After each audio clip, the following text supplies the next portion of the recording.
La profe, Hola, buenos días. bonito corte, profe. Gracias.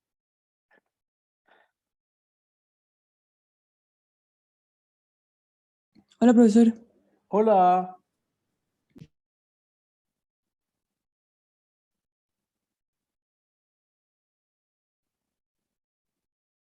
Profesor, una pregunta. Por supuesto. Que ahora como cambiaron la modalidad de la prueba, Ujú. no van a ser 15 comentes, ¿cierto? No, no da, po. O sea, yo creo Pues, que las instrucciones van a tener la versión definitiva, pero no debiese ser una mezcla muy distinta a lo que estaba antes, 50-50. claro, Quizás acá, quizás sea un poquito menos porque las de alternativas cualitativas requerían menos tiempo de contestar, pues entonces me imagino que 30-70, 40-60, una cosa bien razonable para alcanzar en el tiempo. perfecto, gracias. ¿No hay de qué? John. Hola, profe. ¿Puedo hacer una pregunta muy rápida del control de ejercicios? De hecho, preferiría compartir porque como que tengo ya armada la Parte. compa- Ya. Ahí se ve todo normal, tipo. Bueno, el ejercicio era ¿Mm? del leasing y al Ujú. final nosotros hacíamos el registro porque sabíamos que iba a pagar y creaba un registro contable entero y todo acá. Entonces nos dice que el último año dice que no va a pagar por falta de efectivo. ¿Ya? Entonces, realmente yo no me acordaba de ese registro contable, pero sé como la lógica y yo sé, o sea, de hecho se sabe que a la final cuando uno paga la cuota, en este caso los 33 millones que debía pagar, con eso de ahí que Ujú. pagaba al arrendador los intereses y él creaba el ingreso financiero y todo. Entonces, el registro contable que marca correcto es este. Y mi pregunta es ¿por qué tiene un ingreso financiero si realmente no pagó o una cuenta por cobrar también? ¿Por qué baja la cuenta por cobrar si realmente no entró el flujo de caja? ¿Ya? Yo lo que haría es esto. Primero ¿Ya? diría, como es el arrendador, no puede generar los gastos, así que Claro, descartaría esos dos. exacto. Entonces solamente me queda 3 o 4. Y entonces ahora diría, si tú debías 33, o sea, el asiento si hubiera ejercido, hubiese sido que recibo el efectivo, Claro, de hecho lo tengo aquí. que Ahí tengo los está. ingresos financieros y que se reduce la cuenta por cobrar, o el como le hayan llamado. ¿Sí? Claro, Lo que pasa es que ahora no gané, o sea, no me pagó. sí. Y normalmente uno iría, por lógica, claro, iría pérdida, pero a la Ujú. final sobreanalicé, como que la fijé y dije, no, pero si hay una pérdida no me entró ingreso financiero porque no me entró caja. No, Entonces, porque, ojo, el acá, y justamente es bueno que tengan esa duda, porque ese es el problema de la siguiente, de este hasta el final del semestre. El que te entre la caja no tiene que ver con que se genere el ingreso. El ingreso financiero se genera por el valor del dinero en el tiempo. El tiempo, entonces, es cuando pasa el tiempo se genera el ingreso. Si ese ingreso realmente se convirtió en efectivo puro, es un problema de flujo de efectivo. Hoy día le damos duro a eso. ya, ahí me quedo. Entonces, ya, entonces como las cuentas por cobrar y todo esto, igual el ingreso siempre se va, aunque la cancele, aunque pase algo, como el ingreso no necesariamente depende del flujo directo, de que entre o no. Tal cual. Ya, La idea es que vaya a entrar, por ejemplo, si se va a volver incobrable una cuenta, pero tú la- sabes desde antemano, no debería reconocer como ingreso. Pero es un problema más del devengado, más de introducción a la contabilidad, diría, que un problema de flujo de caja, más de este curso. ya, será mi duda. ¿Sí? Perfecto. ¿Alguna otra duda inicial de algún tema que no sea José? Sí, profesor, es que ¿Mm? haciendo la tabla de ese mismo ejercicio, John, me sabía que era 350, pero no me calzó nunca la tabla de saldo insoluto inicial, interés, entonces si la podría hacer como rápido, tal vez, que no, lo traté de hacer y no me calzaba. Es que no sabría cómo hacerla rápido. Pues sería mejor que envíame la tuya por el Excel por correo para que yo al final del Ya, día o mañana te la envío, te digo el por qué está mala la tuya, porque como había, no sé, veintitantas preguntas, podría haberle salido con datos distintos a cada uno. No sabría si tu control justamente tiene el mismo dato que yo o podría tener uno distinto. Entonces envíame Ya, tu Excel y perfecto. yo te lo envío por correo bien detallado en el que te Y, equivocaste y el que debería corregirse. y otra pregunta, en el ejercicio de acciones me salía que la persona, no sé, invertía 300.000 a 3.250 cada acción y después la Ujú, acción 6 meses después estaba a 36.000. ujú, Entonces hacíamos cuánto ganó al final, como las ganancias, por decirlo así, porque la acción subió, ujú. pero salía que él tenía como, ahora quería negociarlas para venderlas. Ujú. Entonces, eso cuando él quiere negociarlas para venderlas, el tenedor de las acciones se lleva a ganancias por valor razonable, Eso, lo más fácil, tal cual. ya, y si te dicen que lo quiere llevar a reservas, no se lleva a reservas, si quiere negociarla. No, es que si al revés, lo que determina a dónde llevarlo es el modelo de negocio. Entonces, si tu modelo de negocio es venderla todos los días al mejor postor, entonces debería ir a ganancias o pérdidas. Si tu modelo de negocio, otra razón, que nosotros dijimos estacionarse, jugar golf, que tu hijo entre en el colegio, o cualquier otra razón como de largo plazo, entonces debería llevarse a reserva. Ya. Y cuando te pagan dividendos entre medio, los dividendos como que devengan la ganancia que uno tuvo, como que es Si fuese el, ese caso, que tengo 300.000 acciones, que era una participación minoritaria, los dividendos van a ser un ingreso para la empresa, efectivo contra ingreso. claro, pero las ganancias que yo tenga, porque yo digo, ya 36.000, o sea, 36.000 por 300.000 acciones y 3.200, 31.250 por 30.000. Resto esos dos y me da, no sé, 3.000 millones o algo así que ganó. ¿Ya? Pero entre medio de eso le pagaron dividendos. Yo le resto a esa ganancia en total, le resto los dividendos, ¿no? No, los dividendos son un ingreso aparte de las ganancias por ajuste a lo razonable. Ya, perfecto, ya esa era mi duda. Ok. ¿Alguna otra duda, Camila? Profe, en los comentarios que van a ver en la prueba, ¿se responde corto o tenemos que desarrollar como la idea? No sé, ¿cómo voy a saber eso? Tienes que contestar lo que hay que contestar, ¿no? O sea, me imagino que si el comente dice explique detalladamente, no vayan a contestar en una línea, pues, ¿no? Pero no sabría definir qué es corto o largo, po. ¿En qué estás pensando? A ver, háblame más. No sé, si me preguntan, por ejemplo, los elementos de, no sé, el estado de flujos de efectivo, ¿hay ¿Ya? que nombrarlos o habría que describir cada uno? No, pero ahí diría nombre. Pero diría que nombre sería una pregunta inútil. Yo no permitiría que saliera eso, porque eso no permite distinguir de quién sabe y quién no sabe. Es decir, nombre y explique. O, por ejemplo, hoy día acá vamos a decir, oye, ¿por qué el orden debería ser operación, inversión y financiamiento? El por qué siempre implica que desarrollen la idea. Entonces me imagino que no debiesen tener menos de 5 líneas de explicación en una respuesta tipo comente. Ya, esa era mi pregunta. Gracias, profe. ¿No hay de qué? ¿Qué otras dudas? Antonio.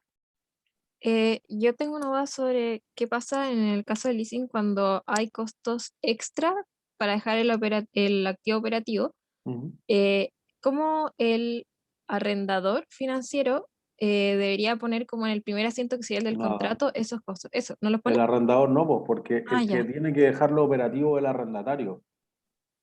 ya, Entonces, perfecto. si tú eres la arrendadora y yo te debo 1.000 en valor presente, pero además yo soy el arrendatario y tuve que hacer una certificación, tuve que mover unas cuestiones, unas máquinas, y pagué 200 de mi bolsillo, yo voy a reconocer el activo por derecho de uso por 1.200. Pero tú no, pues a ti te debo 1.000 nomás, entonces para ti la cuenta por cobrar sigue siendo por 1.000. Ya, perfecto. Y lo otro es una duda como de bonos. Cuando se ¿Mm? quiere sacar el valor par de un bono a un año distinto al de emisión, para hacer eso se ocupa la tasa de carátula, la tasa cupón o ¿Mm? la... Ya, perfecto. Eso, gracias. La tasa cupón y la carátula son sinónimos. Sí, sí, gracias. John. O sea, con ese mismo profe, a ver, hay el lado y la obligación por leasing. Me acuerdo que el ejercicio era la obligación por leasing después de todo, incluyendo la venta de esto era 320. Pero la obligación por leasing era 320, pero el lado es 350, porque al lado le agrego.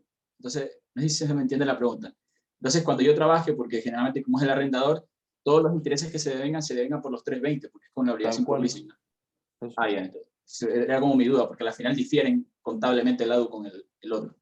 Sí, eso es por eso que lo que decíamos en leasing es que el pasivo sigue un camino distinto al del activo. Solo al principio y al final se cruzan, que los dos valen cero. Pero entre medio cada uno sigue su propio camino, entonces podría ser que el activo por derecho de uso valga al menos la obligación por leasing o más. Perfectamente. Alfonso.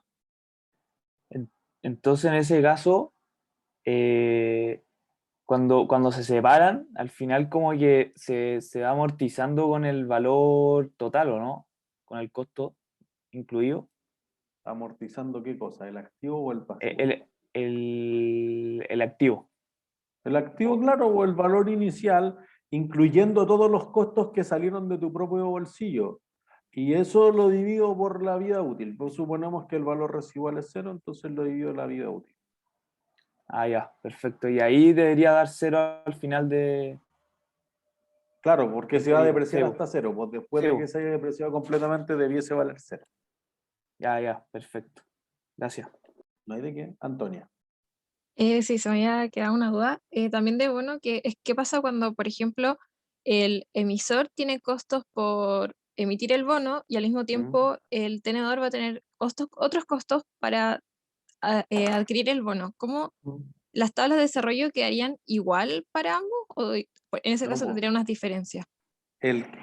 Yo vendí el bono por 1000 y me cobró 50 el corredor de bolsa y me entraron 950. El pasivo es por 950. Entonces la tasa va a ser más alta. Porque tú vas a los mismos cupones tener que igualarlo al valor presente más bajo. Entonces voy a hacer una tabla de desarrollo con una tasa más alta. Por el contrario, si el que compra el bono dice, oye, yo pagué 1000 por el bono, pero mi corredor de bolsa me cobró 30, entonces el activo vale 1030. Por lo tanto, como pagaste más, pero vas a recibir los mismos flujos de caja, la tasa de rentabilidad para el comprador es más baja. Tiene que hacer la tabla de desarrollo con otra tasa. Pero al final, en ese caso, si los dos tienen costos extras, la tasa sería distinta para los dos. Tal cual. Y eso no haría que la tabla de desarrollo también fuese distinta para el tenedor como para el emisor. Eso es lo que acabo de decir. Ah, Pero ya, así es. ya, perfecto, gracias. ¿No hay de qué? Javiera.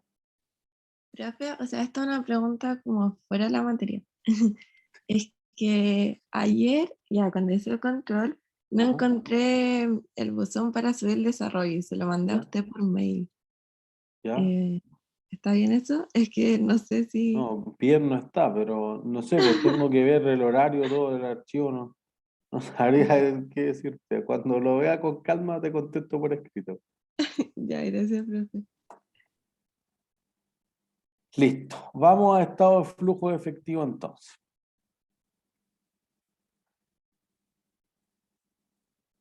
Entonces, ¿qué queremos lograr en las últimas 4 clases de este semestre? Entender por qué hay una diferencia esencial entre las utilidades que presentan las compañías y el flujo de caja que tienen las mismas. Entonces debiésemos ser capaces de diferenciar, por ejemplo, cuáles son las actividades que vamos a incluir en la operación del negocio, cuál es en la inversión y cuál es en el financiamiento. Entender por qué es tan importante el estado de los flujos de efectivo, qué ventajas y desventajas tienen el método directo como el método indirecto y aplicarlo a un ejercicio numérico y sobre todo su análisis. Entonces, fíjense que aquí tenemos una empresa. No les doy el nombre, se los doy al final. ¿Sí? Ojalá el inglés no les complique tanto algo. Tenemos aquí el 2020, tenemos el 2019 y tenemos el 2018. Estos son los ingresos, el costo de la actividad ordinaria, investigación y desarrollo, venta y marketing, generales y administrativos, y tenemos la pérdida operacional. Ingresos financieros, costos financieros, participación en utilidades de las asociadas, concepto que vimos, y después dice la pérdida antes de impuestos, los ingresos o los gastos por impuestos, y fíjense acá, de nuevo otro concepto, pérdida neta atribuible a los dueños de la matriz, de la parent company. ¿Sí? Entonces, ahí algunos conceptos ya que teníamos, no solamente lo que vaya a dar a los accionistas minoritarios o al interés minoritario o participación no controladora, sino a todas las empresas, a todos los accionistas. Entonces, ¿cómo le va a esta empresa? Tómense su tiempo, no es tan directo.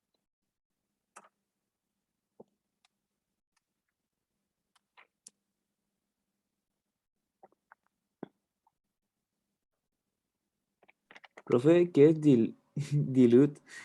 Perdón por mi Ah, inglés. ya, no vean eso. Ya, chao con básica y diluida, no vean eso. Voy a poner una línea. Véanlo hasta aquí, ¿no? Sí, es que eso es harto más complejo, eso no sé. Es súper contable e inútil inclusive para el magíster de finanzas. Así que una cosa nada que ver.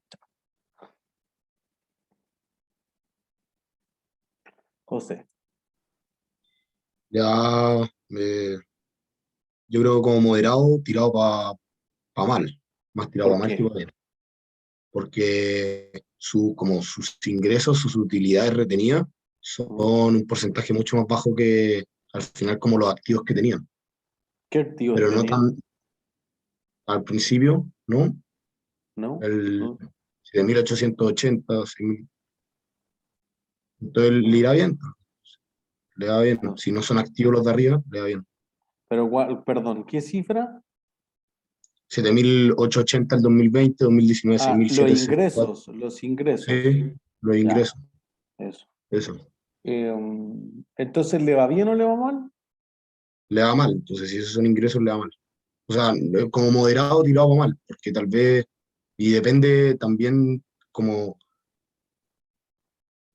la idea de la empresa, si tal vez emocional, para los... ¿Por qué compro las acciones? Ya es cierto, pero aquí quiero ver solamente un negocio. Ya no es si compro las acciones o no. ¿Alguien tiene una opinión distinta? María Catalina. Yo es que no estoy segura, pero la segunda línea se habla de los costos, ¿no es cierto? Ujú, Y en los costos cada vez suben. ujú. Y como según yo, el margen de diferencia como que al principio es menor, pero, perdón, al principio es como grande, después al medio es menor y Ujú. después es como grande de nuevo, pero no es tan alto. O sea que los costos crecen más rápido que los ingresos. Es que no sé si crecen más rápido, pero como que la diferencia entre ambos es distinta y como que O- no, sí. pero podríamos decir algo de ese orden. Fíjense, creo que lo que tú tratas de plantear es que el margen bruto, el gross profit, Ah, no, comparado con los ingresos, es algo así como el 26%. sí. ¿No? Después acá el 1.700 sobre el 6.700 me parece que debe ser en torno al 25%. Y aquí el casi 8.000 comparado con esto debe ser en torno al 25%. Es probable que haya bajado un poquito. No sé si mucho, pero ha bajado un poquito.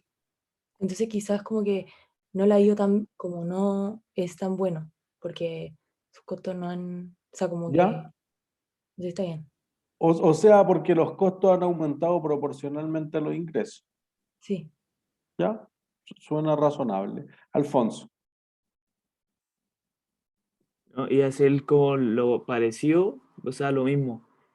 Pero mi duda es que, permiso, lo voy a anotar. ¿No? Esto es después de toda la recta acá arriba, ¿no?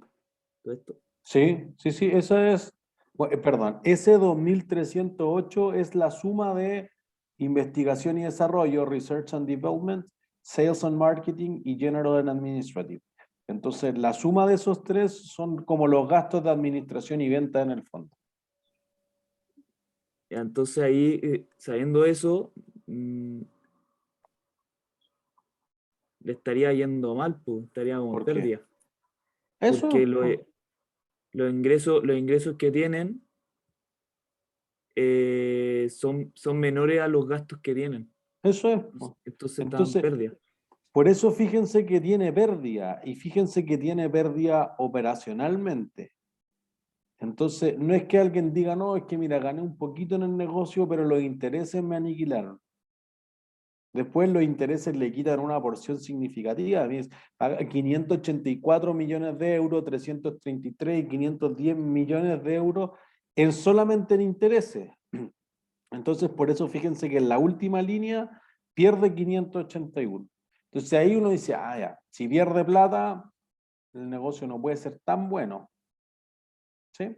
Santiago, tú habías levantado la mano.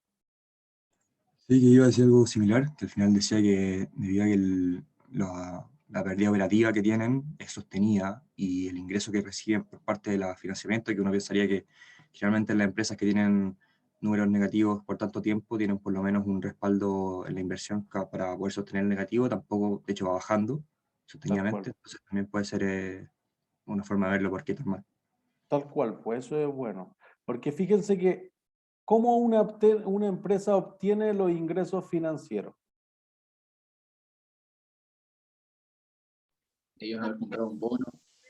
Eso, invirtieron en bono o un leasing, todo lo que ustedes le ponen para el arrendador o para el tenedor del bono, le ponen en la columna de intereses y ya, pues esto es visto en los estados financieros de una empresa real. Entonces fíjense que al principio le da 4,55, entonces piensen que una empresa que tiene generalmente un exceso de caja o de tesorería, invierte esto, pues no deja la plata botar en la cuenta del banco. Entonces lo invierte para que le den intereses y al principio le da harto, pero después baja eso. Entonces hay dos razones. Oye, bajaron las tasas y le están dando mucho menos, o si no, ¿qué le empezó a pasar a la empresa?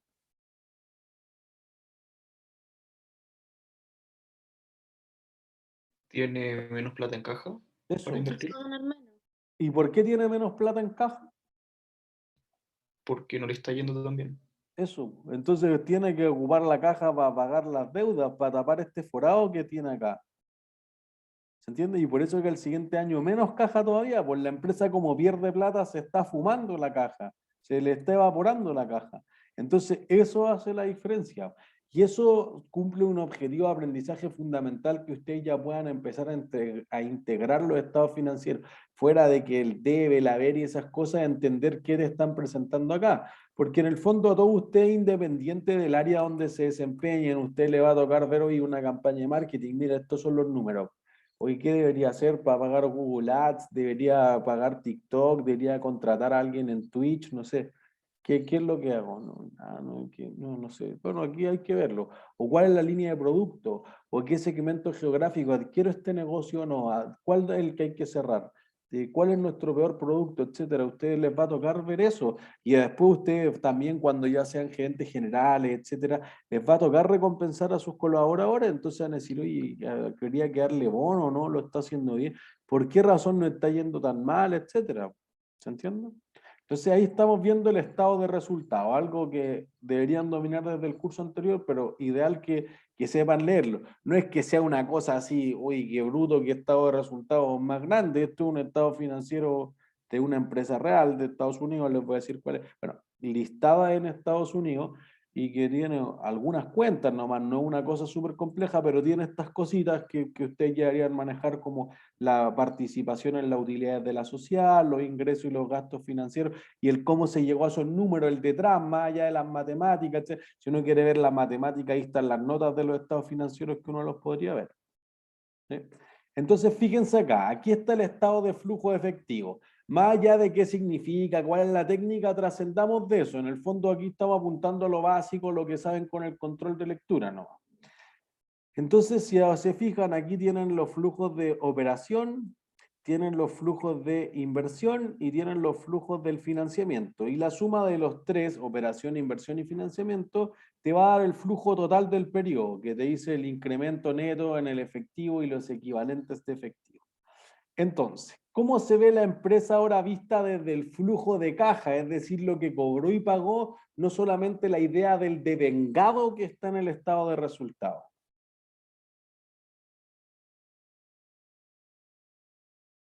¿Cómo se ve ahora?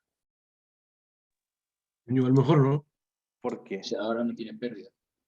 Ah, Sí, al Eso es menos por el importante. periodo. De nuevo, Francisco. Se cortó el internet. Francisco, te perdí. Bueno, pero sí era lo que alcancé a escuchar a John, que al menos no tiene pérdida. Oye, flujo de caja de la operación, negocio puro de la empresa es positivo. Entonces te cuenta una historia distinta. Entonces, si eso después es bueno o no es bueno, pues es más complejo de evaluar. Esto solamente queremos plantear el problema. Oye, ¿cómo hago que una empresa que tiene pérdidas operacionalmente sí tenga flujos de caja positivos? O por el contrario, ¿qué ítems están incluidos aquí en el estado de resultados que no están incluidos en el flujo de caja? Lo equivalente a efectivo, la inversión y todo eso. O sea, podría ser, pero digamos que hay un gasto que no representa una salida de caja para la empresa, que entonces sí está descontando para la utilidad, pero que no es una salida de La efectivo del depreciación. bolsillo. La búsqueda de investigación. Tal cual. Perdón, denme un segundo.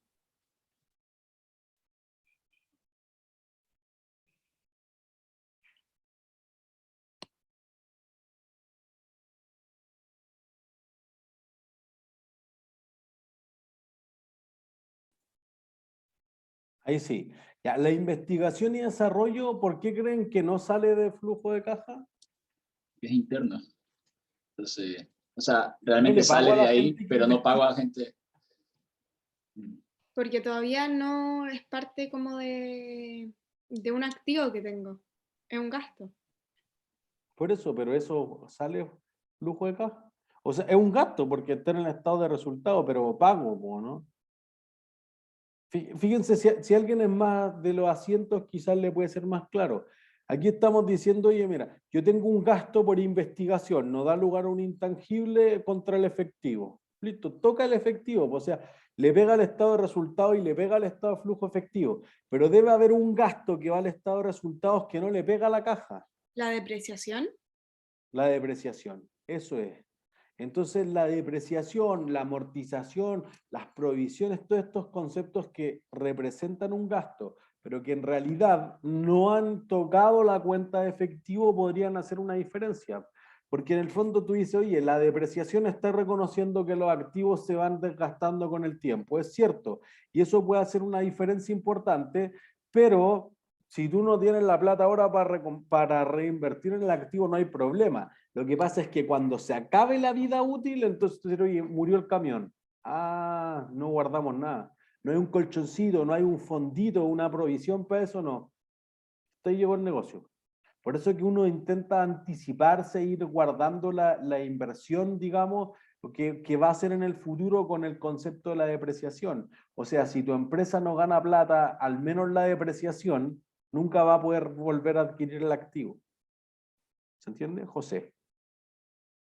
Sí, profesor, que ahí salía que era Spotify esta empresa, pero Spotify como que puede depreciar en sí, como que todo es intangible al final, como derecho de canciones. Bueno, amortiza lo... No diría que hay derechos de canciones, diría que amortiza la aplicación, eso sí, pero no diría que hay derechos de canciones porque en realidad lo que ellos pagan son royalties por cada canción escuchada. Entonces no es que tenga el activo, sino que de acuerdo a lo que se haya utilizado genera el gasto después. ¿Entiendes? Por eso Y ellos que es como, bien estándar lo que tiene a cabo. De acuerdo al número de suscriptores, casi no cambia lo que ellos pagan proporcionalmente por los royalties de las canciones. y ellos cómo contabilizan su intangible. Ah, una gran pregunta. Habría que leer los estados financieros completos de Spotify. Pero bajo los mismos parámetros que nosotros hemos dicho. O sea, la aplicación es obvio que da lugar a un activo, cumple con todas las condiciones y todo lo que inviertan en la aplicación lo activan dentro de la aplicación. Entonces, fíjense que uno diría, oye, el mejor año de Spotify debió haber sido el año pasado. No, fíjense que el peor año de Spotify en la vida fue el año pasado. ¿Se entiende? Y lo que llama la atención es aquí, fíjense. El año 2018 vendía, lo tapé, vendía 5.259.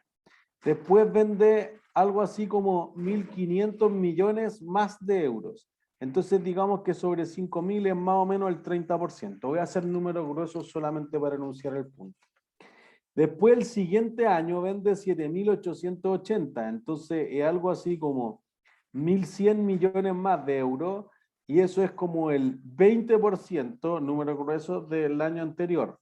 Entonces, ¿cómo una empresa que va creciendo en ingresos pierde más plata? Lo lógico, y un concepto que van a conocer en el siguiente curso, es que una empresa dice, mira, yo tengo que pagar arriendo, etcétera, ya con 100 pedidos alcanzo el punto de equilibrio. El punto de equilibrio es justamente el momento en el que tus utilidades son cero. Si yo vendo más que el punto de equilibrio, debería ganar plata, o no vender cada vez más y cada vez perder más plata. ¿Por qué pierde más plata la empresa? El costo es mayor. Más o menos, pero el costo era el 75% de las ventas, más o menos te queda un cuarto siempre, más o menos.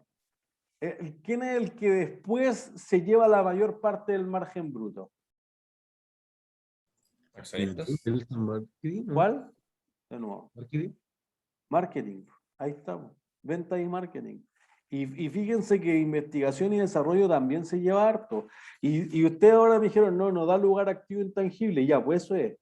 Por eso que las inversiones en investigación y desarrollo son muy complejas, porque tú podrías gastarte 500 millones de euros acá, 615 millones de euros acá, 800 millones de euros acá por nada. Hoy sabéis que no di lugar a nada. No encontré nada más que hacer. Si ustedes miran cuántas modificaciones tuvo Spotify el 2020. Quizá una, y exageremos dos. Oye, entonces, ¿te gastaste 837 millones de euros en esa basura? Eso es lo que te dicen los números. ¿Se entiende? Es que pensábamos que podía ser, bueno, es que así sobrevive el negocio, y esto quizás no es distinto a lo que le pasa a Uber, no es distinto a lo que le pasa a Netflix, no es distinto a lo que le pasa a Tesla Motors, por ejemplo. Que en realidad la empresa nunca ha ganado un solo euro de utilidades, ni Uber ha ganado un solo, operacionalmente, nunca ha ganado un solo dólar de utilidades. Pero podría ser que mientras tenga flujo de caja, no hay problema. ¿Se entiende? Entonces uno dice, oye, si tiene flujo de caja operacionalmente, ya es que en realidad lo que perdía era solamente por la depreciación, no es nada tan terrible. Pero fíjense que genera 344 e invierte en el negocio 22, le sobra. Aquí genera 573 e invierte 218, todavía le sobra. Pero aquí genera 259 e invierte 372. Y ahí tu problema. Para seguir creciendo a esas tasas, 30-20%, un muy buen crecimiento, para seguir creciendo a esas tasas, entonces la empresa, ¿qué debería generar? ¿En qué debería gastar más plata?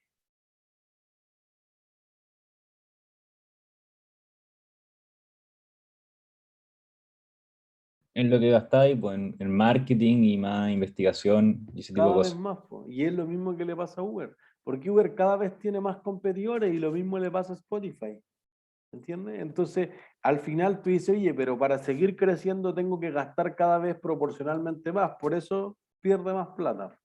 Entonces, quizás la viabilidad quizás no es tan evidente de la compañía, o sea que vaya a sobrevivir en el largo plazo. Y además uno dice, quizás no debería ser tan grande, quizás debe achicarse y empezar a liquidar costos, dejar de gastar en marketing nomás, ¿no? Porque tiene que, no sé si tiene que crecer. Quiero plantear esa duda. ¿Se entiende? Profe, una consulta. En este mismo caso, ¿cuál sería como el análisis para, por ejemplo, obtener más utilidades a largo plazo? Porque acá lo que yo veo es que están invirtiendo cada vez más y expandiéndose cada vez más, pero ¿en qué punto podrían decir ya, bueno, vamos a reducir los costos lo más que podemos y vamos a forrarnos, por así decirlo? No sé, po, eso es lo que les va a tocar a ustedes cuando trabajen en Spotify, ¿o no?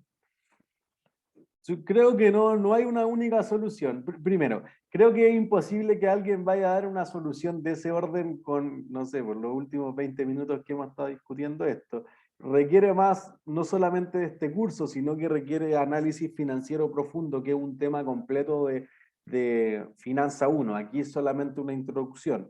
Pero eventualmente la empresa en algún momento dice, o sea, Uber ya le pasó, porque es una empresa más antigua que Spotify. Y Uber dijo, ya hay que empezar a echar a gente. Ya no sirve, pues cada dólar extra que me gasto en marketing me trae 0,3 de venta, es tonto hacer eso, no tiene retorno. Entonces, en un principio las empresas de hipercrecimiento quieren hacer eso, pero esos tienen rendimientos marginalmente decrecientes. Por cada dólar extra que invierto en marketing, que invierto comillas, porque en realidad es que me lo gasto en marketing, tiene unos rendimientos mucho más bajos. Entonces eso produce que en realidad quizá hay un momento en el que tú digas, ya, pues, dejemos de hacer marketing. ¿Se entiende? Cambiemos el modelo de negocio, o sea, quizás lo otro, como de este área, como de empresas de tecnología actuales, uno dice, ¿en qué momento debería empezar a cobrar por WhatsApp? ¿Entiendes? Hay 20.000 millones invertidos por Facebook, que eso es poco para Facebook, pero son 20.000 millones que todavía no veo cómo le vaya a sacar retorno. Bueno, ellos tendrán un momento en el tiempo que ahora, o quizás nunca, quizás tus retornos vienen por otra parte. ¿Se entiende? Entonces, pero creo que ahí está como, trasciende lo financiero, creo que es un problema mucho más operacional, cuánto es el óptimo de crecer. Los que después les gusta el emprendimiento y todo, lo van a ver mucho más con el profesor Bulgarini, etcétera, con el profesor Jabranek, pero que hay ciertas otras métricas para este tipo de análisis. Entonces, por ejemplo, hay lo que llaman como el costo de retención del cliente, eso sería en español. Entonces tú dices, oye, ¿cuánto le cobro al cliente? 5,99, 3,99, ya. Si a mí me cuesta retener lo más que le cobro mensualmente, entonces debería deshacerme de esos clientes. Y ahí empieza la empresa a decir, no, o sube el precio. Y si no lo acepta, se va. Ya, y si se va con menos clientes, la empresa es más rentable. Pero en un principio la empresa solo crece. Entonces son distintas etapas del negocio. En la etapa de crecimiento nadie quiere madurar el negocio. Después tú dices, ya crecí hasta 20.000 millones de euros y ahora empiezo a apretar. Empiezo a liquidar costos que no me sirven, empiezo a deshacerme de investigación y desarrollo, etc. Porque quizás me puedes hacer de marketing, porque Spotify ya es Spotify. Y es más que suficiente quizás.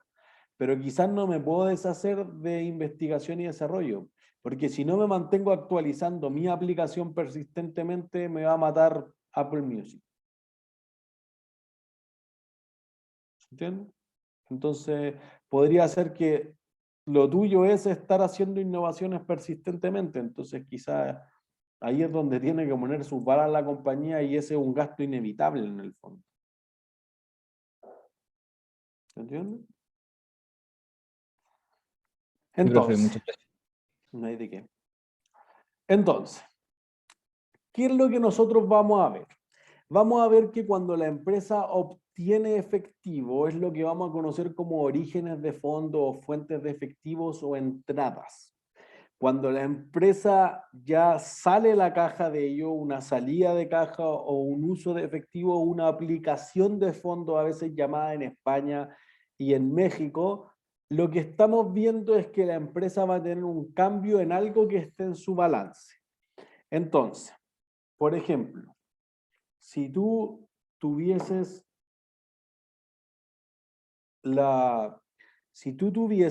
un flujo, perdón, si tú vendieras una máquina, si tú vendes una máquina, ¿te entra o sale caja?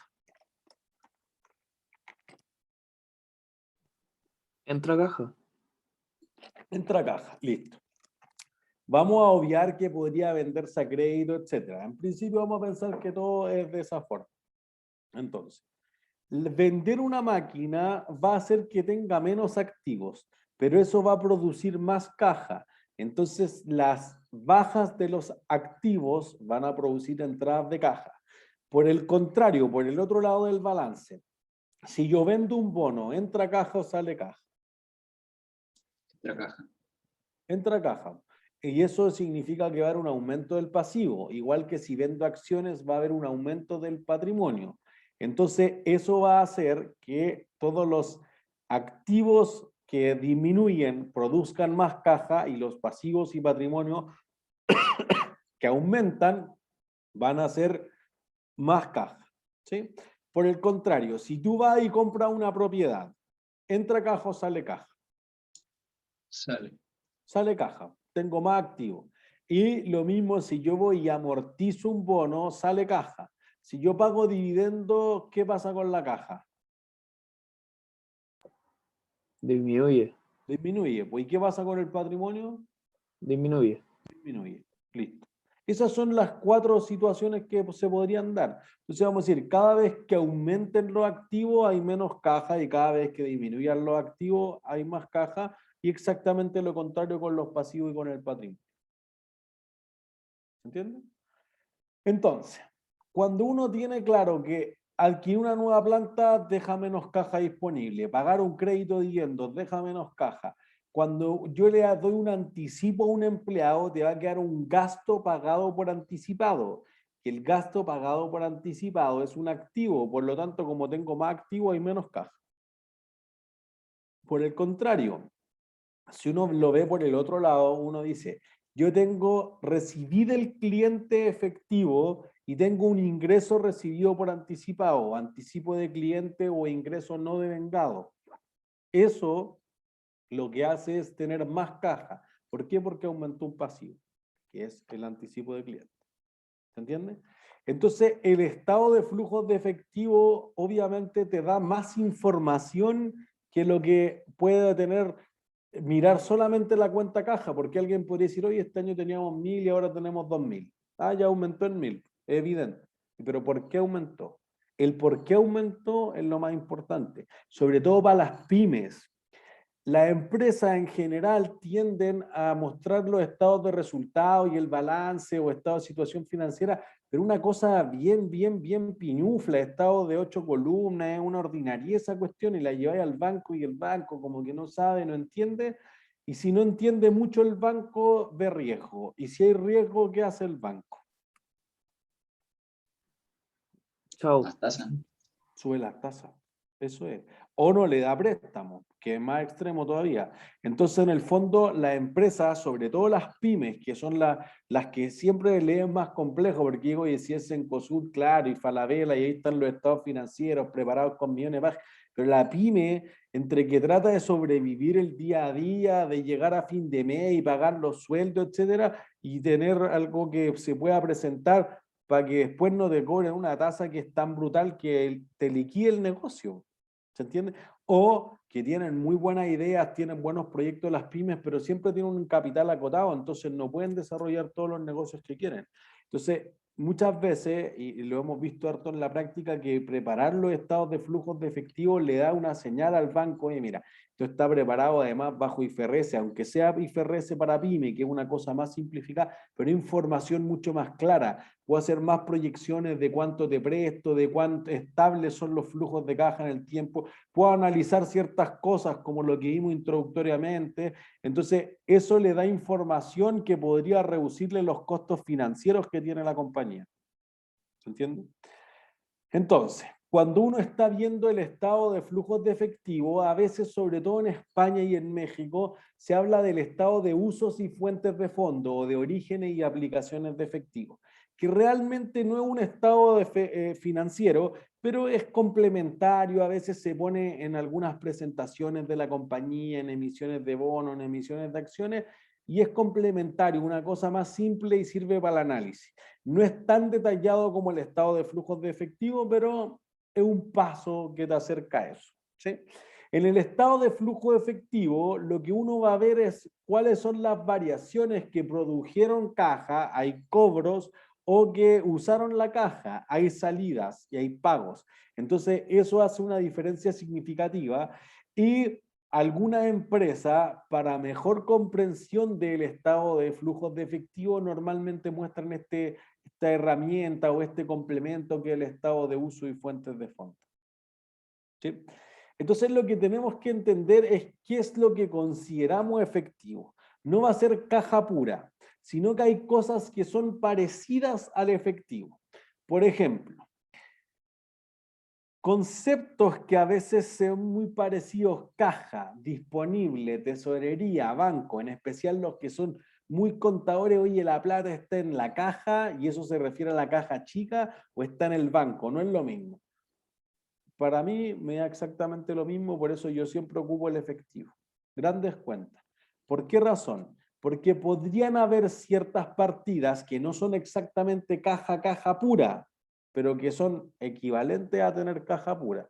Por ejemplo, ¿habrá alguna diferencia entre tener la plata en el banco y tener la plata en la billetera? La billetera la puedo usar al tiro. ¿Y la del El banco? banco también. Que depende del uso. Bueno, quizás no puedo dar propina en el supermercado, a alguien le habrá pasado. Que si voy y pago con tarjeta y no tengo moneda, que, oh, perdón, para la próxima. Prepandemia, digamos. Pero entonces uno dice, No. hay ciertas transacciones que no se van a poder pagar si es que no tengo caja pura, pero se parece súper harto. No son iguales, pero se parece súper harto a tener la plata en la cuenta corriente. O sea, alguien dirá, oye, es que es más seguro tener la tarjeta, etcétera. Bueno, no son lo mismo, no son cajas puras, pero son súper parecidas. María Catalina. Yo tengo una duda. ¿Tener la plata como en el banco te requiere algún otro costo? ¿En qué estás pensando? No sé, como, no sé, ya, yo sé que en una cuenta vista no me requiere costo, pero abrir una cuenta corriente sí. No, a ustedes no, po. Yo no sé si Bueno, todavía los bancos han llegado a abrirle, pero normalmente las personas va a tener un costo nada hasta los 30 años. Y después, por ejemplo, si tú mantienes un saldo mínimo de X y asocias algunas cuentas en pago automático, podría ser la cuenta sin costo de mantención forever. ya. Para la empresa tiene un costo. Pero Yo va, no, creería sí, que es como 20 lucas lo que pagamos nosotros en la consultora al Banco de Chile, una cosa así. ya, pero es mejor tener la plata o sea, estaba diciéndolo recién, pero ¿qué sería mejor entonces? No, pues depende de lo que tú quieras. No creo que haya un mejor ni un peor. La empresa tiene algo de caja chica, no puede tener nada de caja chica. Oye, tuvimos un problema. Insisto, quizá ahora en la pandemia es más evidente que casi nadie necesita caja. No sé, yo no iba al cajero automático como hace un mes. Pero eventualmente, si después en la oficina, sobre todo, y en la oficina hay que tener por una emergencia, no sé, cualquier cosa así rutinaria, hoy hay un cumpleaños, vamos a comprar una tortita, o se acabó el papel higiénico, cualquier otra cosa así, hay que tener caja.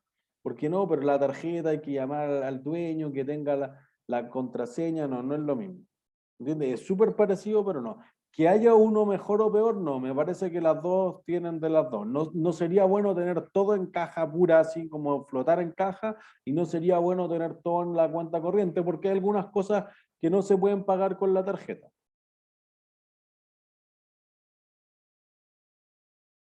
Perfecto, profesor. Entonces, por ejemplo, miren, piensen en comprar una casa, un departamento. Ustedes van a comprar una casa, digamos, de 100 millones. Tienen que pagar un pie de 20 millones. El banco financia los otros 80, pero ustedes tienen que pagar 20 a la constructora o la inmobiliaria. ¿Cómo le pagan físicamente esos 20 millones?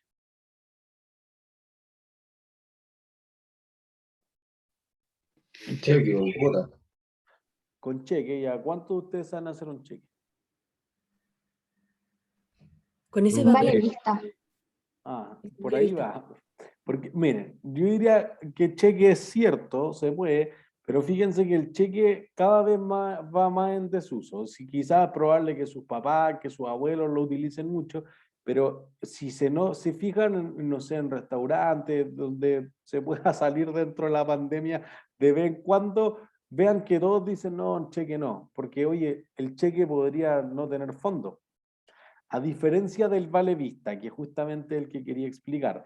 Porque uno podría decir, mira, y esto pasa, yo fui a comprar el departamento y la inmobiliaria me dice, ya, tiene que, ya listo, les transfiero.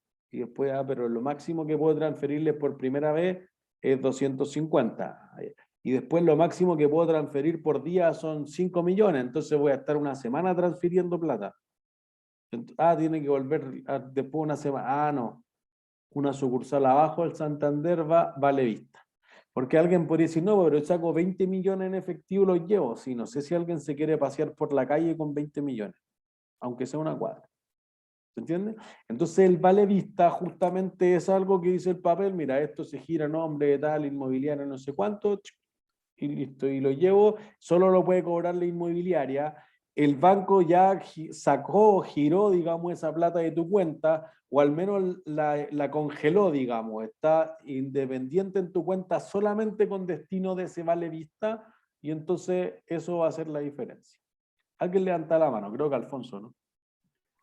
Sí, es que, sí, no, era eso, que el vale vista como que te lo puede transferir directamente al banco, ¿o no? Tal cual, si está en el mismo banco, se deposita por la ventanilla al tiro. Pero podría pasar que uno dice, oye, pero tengo un vale vista, no puedo ir a comprar un chicle con eso. Pero si tú lo depositas, de inmediato va a aparecer en el otro banco.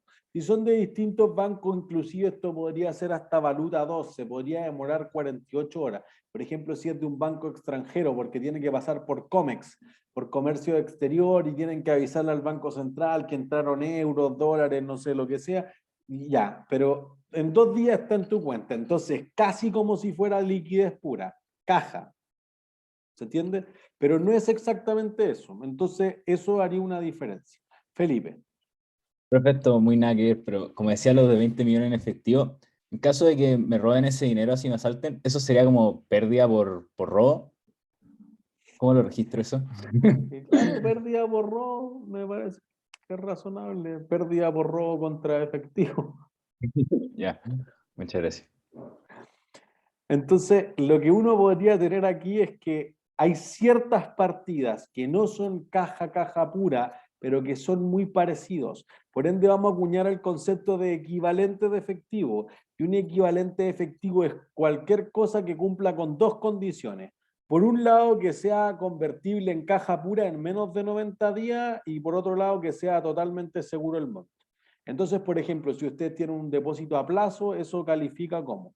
Pero podrían haber otras cosas. Por ejemplo, cuando hablábamos de fondos mutuos, los fondos mutuos del money market invierten en cosas muy líquidas, así como un fondo mutuo que en vez de tomar un solo depósito a plazo, toma depósito a plazo en 20 bancos.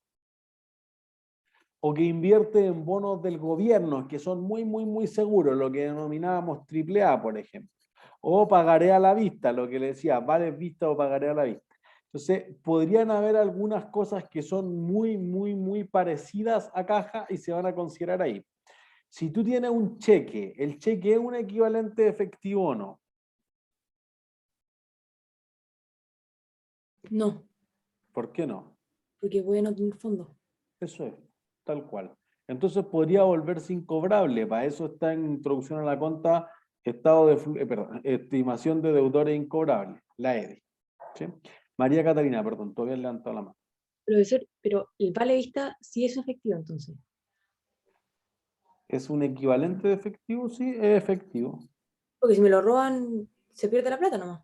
No, porque te lo roban, pero le da orden de no pago. O sea, da lo mismo. Pues, si yo robo si tú me robas a mí un cheque que es un vale vista que está a mi nombre, es imposible que tú lo cobres. No, sí, pero lo que entiendo, o sea, según yo, como que cualquiera lo puede cobrar. A eso voy. No, pues el vale vista no, pues, va endosado al nombre de una persona. Ah, ya. Pues por eso es mucho más seguro, porque si no, si cualquiera lo pudiera cobrar, mejor saco la plata. Pues. Ya, muchas gracias. Entonces, como que se mide a tu nombre, entonces solo tú lo puedes cobrar, nadie más. Esa es la gracia del vale vista. Por eso que las personas pagan por el vale vista. Mire, un vale vista por 20 millones de pesos debe costar más o menos unos 12 lucas, 14.000 pesos. Entonces uno dice, ya, pero las 14 lucas es la seguridad de no salir con 20 millones de pesos a la calle. ¿Entiendes? Joaquín. En el fondo, si tengo un cheque, no sería el equivalente efectivo, sino que tendría que tenerlo como cuentas por cobrar o cuentas por pagar si es mi cheque. Sí, tal cual. Gracias, Porque profe. podría volverse incobrable, pues el vale vista no puede volverse incobrable. ¿Entiendes? Porque el banco dijo, pero si ya está la plata, ya le saqué la plata. Por eso que en la cuenta corriente va a haber como un saldo real y un saldo disponible. Entonces, claro, tenía 23 millones de pesos, pero el disponible es solo 3 porque tomaste un vale vista por 20, que quizás la inmobiliaria no lo llevó al tiro, dice, no, pues mira, vienen 80 clientes y después mandamos al junior todos los viernes a depositar todos los vales vistas. Que eso es distinto, ¿se entiende? Entonces ahí se hace esa diferencia, pero si no, no hay no se puede volver incobrable, pues en cambio el cheque o cualquier factura común y corriente, todo lo que vaya en cuentas por cobrar, sí se puede volver incobrable, ¿me entiendes? Entonces por eso no cumple con la condición de seguridad, ¿sí? Generalmente los depósitos a plazo en Chile mínimo son a 90 días. Entonces, como yo no sé cuánto va a ser la UF en 90 días más, ni que el plazo es inferior a 90 días, entonces los depósitos a plazo en UF no se consideran como parte de los equivalentes de efectivo. ¿Sí? Santiago, perdón. Profesor, para lo que es todo Forex o monedas de otros países y cosas así, ¿eso también se puede considerar equivalente efectivo? Depende si están denominados en la moneda de la compañía. Te diría que sí, porque en general te diría que las monedas duras sí o sí se consideran. Entonces, si tú tienes dólar, euro, etcétera, tú dices eso es efectivo. Entonces, sí. Si tú tuvieras liras turcas o si tú tuvieras Bitcoin, no se considerarían equivalentes de efectivo.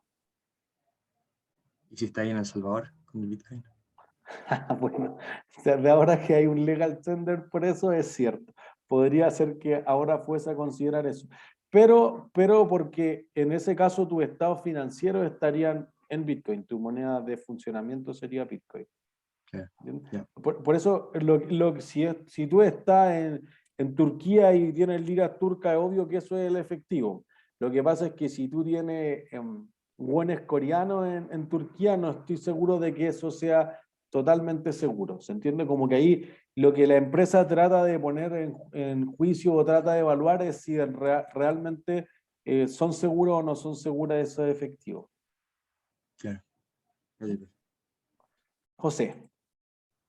Profesor, con ese mismo tema, ¿qué pasa si una empresa chilena hace un negocio con una gringa y le pagan en dólares, pero el dólar en 90 días tuvo una caída brutal, pero ya le pagaron en dólares? Entonces, es como que la conversión de dólar a peso chileno sería la misma.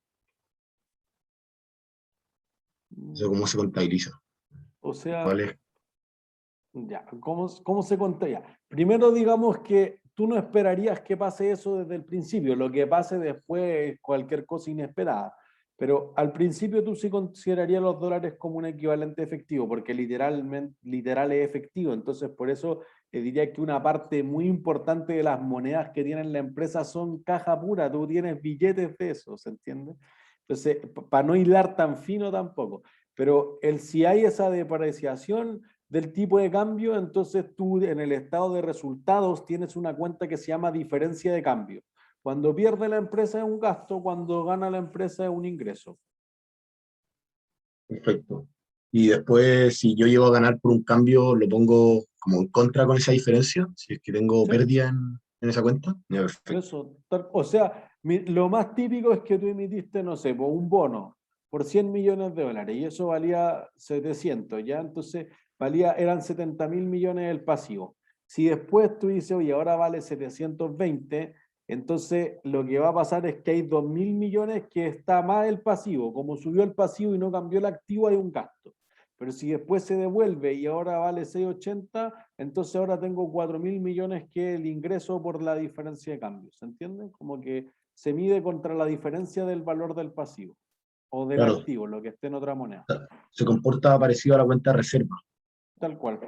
Ya, gracias. Entonces, fíjense que en el estado flujo efectivo no vamos a considerar solamente caja, sino que vamos a tener que lo que está disponible, sea que no esté disponible ahora, pero dentro de este rango de los 90 días va a contribuir a que en el fondo la empresa sea solvente o sea financieramente estable en el largo plazo. ¿Entiendes? Entonces, ¿cómo se ordenan el estado flujo efectivo? Se ordena primero los flujos de efectivo de operación, luego los de inversión y luego de los del financiamiento. Y siempre deberían ir en ese orden. La operación lo vamos a definir mucho más en detalle, pero se refiere fundamentalmente al negocio puro de la empresa, lo que haya hecho para obtener esos flujos. Luego la inversión tiene que ver con los activos de largo plazo de la empresa y el financiamiento es lo que haya puesto el banco, los tenedores de bonos, los accionistas, etcétera, para financiar esos proyectos. Entonces, trascendamos de la contabilidad. Piensen en un negocio. Ustedes tienen una empresa y le está yendo mal, muy mal en la pandemia. ¿Qué es lo que los tiene más nerviosos al llegar a fin de mes? Pagar sueldos. Pagar los sueldos. ¿Se entiende? Hay una lógica empresarial, más allá de la contabilidad, una lógica empresarial que es, oye, pagar los sueldos. Eso es lo primero que tengo que hacer. Después, ¿qué tengo que hacer? Pagar la deuda. ¿Pagarle al banco? Los Yo diría que los proveedores El primero. arriendo y los proveedores. Por ahí va. Esas son como las tres cuentas típicas que uno dice, oye, debo sobrevivir. Entonces piensen que la empresa lo primero que hace es flotar. No aprende a nadar, pero flota. ¿Ya? Después empieza a darte flujos de caja, listo, pero lo primero que hace la empresa es sobrevivir. Entonces la operación debe ser lo primero. Entonces después te dicen, ya nos recuperamos, nos fue súper bien el negocio y llegamos a tope. Ya este negocio no da más, no hay más espacio físico, tengo ocupado todos los turnos posibles con la gente que tengo, no da más. Si entonces llegaron a ese límite, ¿qué es lo siguiente que pensarían? ¿Inversión? En expandirse. Oye, y si abro otro local, empiezo a ver cuáles podrían ser los locales, cuánta maquinaria necesito, si hay personal para contratar, etcétera. Lo último que voy a hacer entonces, cuando he determinado que voy a ir a expandirme al local X, es buscar qué cosa. Emitir bonos. Eso. O O ir al acciones. banco, o pedirle a los socios que se pongan con las lucas, financiamiento. ¿Se entiende? Pero debe haber una razón detrás. Entonces, por ejemplo, Itaú, que ofreció una emisión de acciones hace muy poquito, lo ponían hoy día, creo que en el diario del viernes venía la emisión del Itaú. Entonces, el mercado esperaba que Itaú pusiera 600 millones de dólares en acciones, en promedio. Habían distintas estimaciones, pero más o menos en promedio 600. E Itaú va a hacer un aumento de capital, Banco Itaú Chile, por 1.150 millones de dólares. Es una emisión gigantesca porque eso es como el 75% de lo que vale la empresa en bolsa. La empresa le ha ido súper mal. Nosotros cuando participamos en la fusión de Corbanca con Itaú, el 2014, sí, parece que sí, valía 8 pesos la acción. Ahora sería un milagro que valga 4.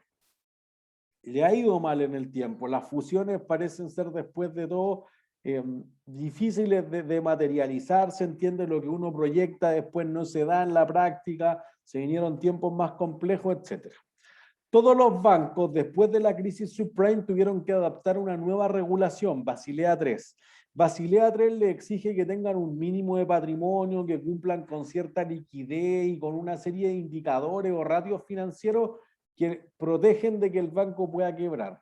Y Chile se había demorado muchísimo tiempo en adoptar esa normativa o adaptarse a Basilea III, principalmente porque el Banco Estado no lograba cumplir con los ratios y el Estado no tenía cómo capitalizar al banco. Entonces ahora que va a entrar en vigencia Basilea III, los bancos tienen que empezar a hacer aumentos de capital para tener más patrimonio, etc. Entonces, una de las razones de por qué creían los analistas que iba a medir 600 millones de dólares era porque eso era lo que le faltaba. Entonces dijeron, oye, ¿por qué emite 1.150 millones? ¿Qué hará con los otros 550 millones?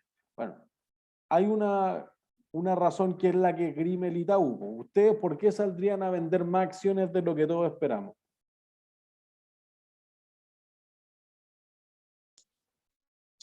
Expandirme. Expandirse, listo, y eso dijo el canal digital. ¿Sí?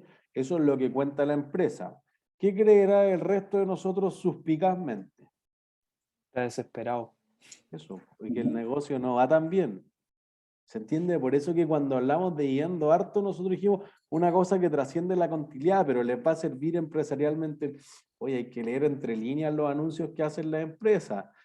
¿No será que tú creís que va a seguir perdiendo y el año pasado ya por la incobrabilidad le pegó una borrar las cuentas por cobrar importante dentro del balance? Entonces, hay que verlo con segundas intenciones, quizás por si acaso para determinar a qué precio quieren comprar esas acciones. Entonces, ahí es cuando uno dice, mira, si yo estoy mirando la empresa en el sentido empresarial, nada financiero ni contable, primero sobrevive, después decide qué proyecto hacer y luego que tengo los proyectos voy a buscar la plata. No digo, oye, préstenme plata, ¿para qué? No, no sé, vos después te cuento. Nadie te presta. ¿Se entiende? Entonces debería ir en ese orden. Les diría que casi siempre está en ese orden. Algunas empresas hacen operación, financiamiento e inversión, pero no tienen lógica empresarial. Por eso que son las menos. ¿Se entiende? Entonces, si uno quisiera saber dónde es lo más saludable que la empresa genere su caja, ¿en qué área debería ser? Operación. En operación. Ahí es. Entonces, ese parece ser evidente, oye, que tu negocio sea saludable.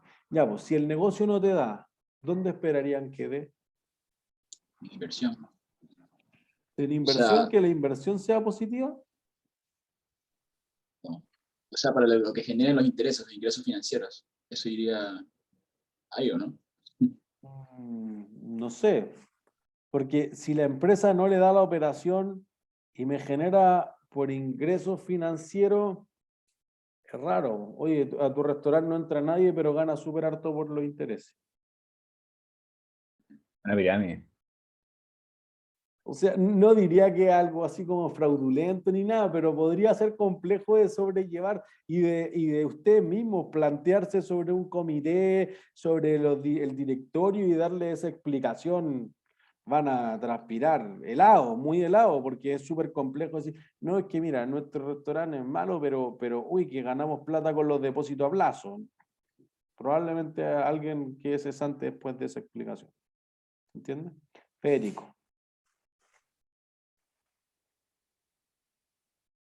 ¿Federico? No te escuchamos, Fe. Lo perdimos. Te abro el chat, Federico. Chat abierto. Tenemos a Federico. Profe, por mientras una pregunta logística. El cambio que hay de la prueba, las cuantitativas igual van a haber opciones o valores con los cuales uno puede referirse y hay que poner la respuesta como tal, o nos dan la pregunta y solo hay que buscar la respuesta sin tener alguna alternativa. Eso. Sin tener alguna alternativa. Ya, profe. No me pregunten por qué, porque a mí no me hace tanto sentido, pero es como decía el post del profesor Hasser, ¿no? La autoridad no obligaron. Estuvimos debatiendo con la otra sección harto rato, no sé. Pero a mí es lo mismo, yo estoy súper tranquilo de que los que vinieron a clase hemos discutido las cosas correctas. Yo no preguntaría en la prueba nada que no se hubiera visto en la clase o estuviera en los materiales de lectura, etcétera. Entonces, si les fue bien en el control de ejercicios, si han estado en las discusiones de la clase, si han asistido a la ayudantía, deberían estar súper tranquilas y tranquilos de que les va a ir bien. Supongo que buscaría a alguien que sustente la pérdida. Es cierto, ya entiendo. Como si la operación no te da, buscaría que alguien se meta la mano al bolsillo para tapar ese hoyo financiero que tiene. Y eso es mucho más positivo, y con esto vamos a cerrar la clase hoy día. Es mucho más positivo que el financiamiento sea positivo, porque fíjense que para que la inversión sea positivo, tú tuviste que empezar a vender los activos. Entonces, por ejemplo, en la sección anterior me decían, profe, que si tenía un restaurante, vendo las sillas, las mesas, es como que ya cambió el formato del negocio nomás, y se va todo a delivery. Está bien, pues, pero para eso tiene que vender las mesas y las sillas e invertir en otras cosas. ¿Entiendes? Entonces la inversión no sería positivo. Si es positivo es que estoy vendiendo y entonces no generaba el flujo con 1000 en activos, pero vendí 200 y te quedan 800 y vendí. Se te va achicando el activo, la probabilidad de que te vaya mejor es distinta. La señal que te envío cuando los accionistas se ponen acá es otra. Por eso que finanzas, sobre todo, es mucho de señal. Los negocios en general son mucho de señales. Oye, los accionistas no quieren suscribir este aumento de capital. Nadie cree en el negocio. Tú dices, oye, la empresa perdió plata, pero aún así compraron acciones, creen que en el largo plazo les va a ir súper bien. Y entonces, ¿qué vamos a clasificar dentro de operación de inversión y de financiamiento? Es justamente todo lo que nosotros vamos a comenzar viendo la siguiente clase. ¿Dudas?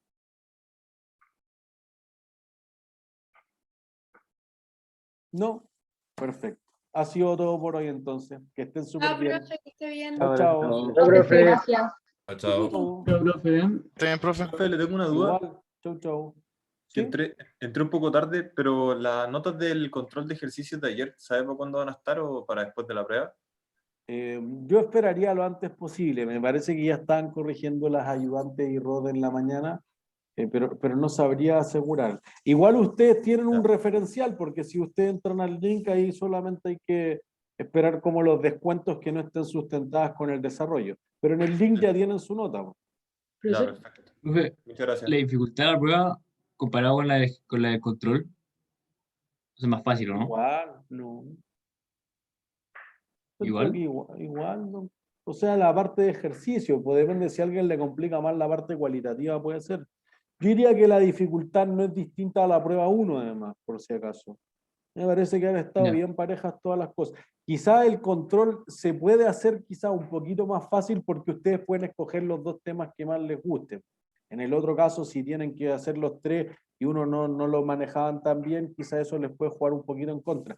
Pero dentro de cada pregunta esperamos una dificultad muy similar, avanzado, lo que siempre hemos dicho. Profesor, tengo una duda. ¿Van a haber ejercicios de flujos de efectivo?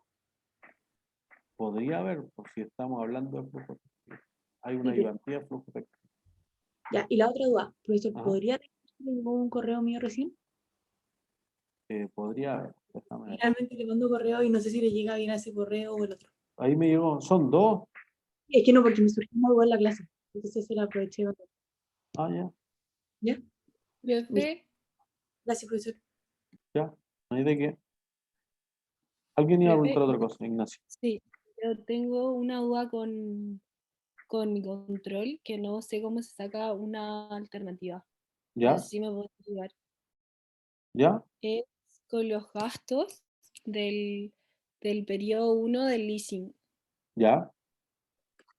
Mire, ¿le puedo mostrar mi pantalla? Por supuesto. Estoy súper enferma.